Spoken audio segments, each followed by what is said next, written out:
Grabe mga ka-dreamers, dahil sa isang araw na nga pala ang selebrasyon ng aking graduation, kaya naman nag-arkila na kami ng lamesa at bangko. Alam nyo naman wala pa tayong sariling bahay, kaya naman yung ganito nga mga gamit ay wala rin ako. Kaya sa halip nga na bumili pa ako ay mag-aarkila na lamang muna. Sapagkat occasionally naman ang ginagamitan ng ganitong mga bagay. Bale hindi naman nahirapan kung kanino nga mag-aarkila kasi meron nga rito sa aming barangay. Bukod sa napakalapit lamang mga ka-dreamers ay mura lamang din naman nito. Tulad nga ng aking sinabi, hindi naman karamihan ng bisita, kaya naman 2 lamesa lamang na mahaba ang inarkila, tapos 30 piraso nitong ang bangkong plastic. Kung dumating man sa punto na magkulang nga itong bangko na aking inarkila, ay nagpagawa naman ako ng DIY na bangko na ipinako lamang sa 2 puno ng niyog, tulad bagaman din mga ka-dreamers noong mga nakikita natin sa kasalan. Ay sa ngayon lamang na nakapapanood ng aking video, baka isipin nyo naman na ikakasal na ako. Ay ulitin ko lamang na ari nga palang paghahanda na ito ay para nga sa selebrasyon ng aking graduation. Bali makalipas nga pala ang ilang minuto mga ka-dreamers ay nakarating na nga kami rito sa bahay ko, kung saan ang venue ng selebrasyon ni ka-dreamer nyo. O diba venue, akala mo naman ay napakalaking selebrasyon na ito ay isang paalala lamang ha sa mga magiinom diyan, huwag nyo nang pitasin itong kalamansi ko para ilagay sa inumin. Kaya ngayon pa lamang akin ang sinasabi na sa mga pupunta rito at may balak mag-inom, huwag kalimutang magdala ng sariling kalamansi po. Abay pakidamay na rin po ng alak para naman makapagbarik na tayo rin eh.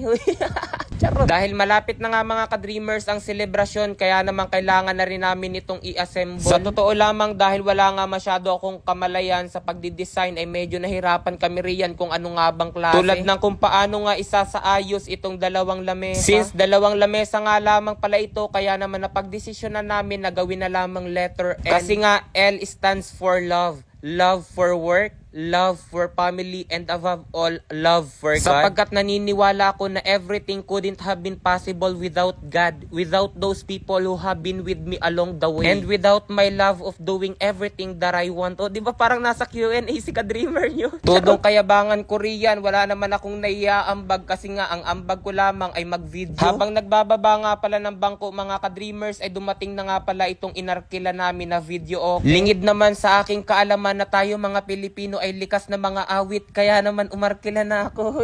Bukod pa nga riyan mga ka-dreamers, tayo kasi kapag may handaan sanay talaga na may video okay, kasi nga ito yung mas nagpapasaya sa lahat. Sa akin din kasing palagay ay ito na yung tamang panahon para ipamalas ko na ako ay isang mga awit. Ngunit hindi na muna ako kakanta sapagkat boses ko ngay nakahalina. Mahirap na, baka habang ako'y umaawit hindi ko namamalayang ulan ay pumapatak na.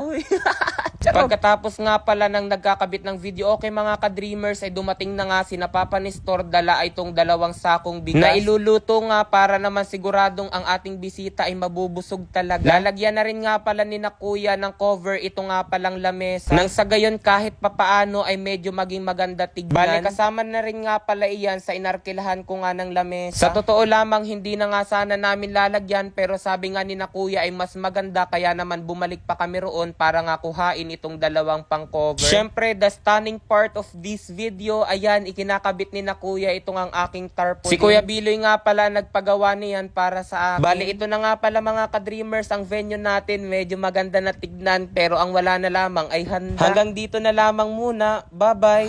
Oh! 49,500! I won! 83,100. Ngayon mga ka-dreamers, tuturuan ko kayo kung paano kumita ng napakalaki rito kay PH Pasay. Nasa comment section lang ang link para mag-register at mag-deposit. Huwag nyo kalimutan mag-screenshot sapagkat mamimigay ako ngayon sa GCash. So yan, maglaro ako ngayon dito kay Super Ace. Play! Ito yung pinakamaganda, scatter agad sapagkat may 10 spins siya mga ka-dreamers. 400 na agad oh. O yan yung scatter na sinasabi ko. Napakaganda niyan dito kay PH Pasay. Play! 800 agad. Oh, 1, 2. 1, 2. 1, 2. 1, 2. 4,000.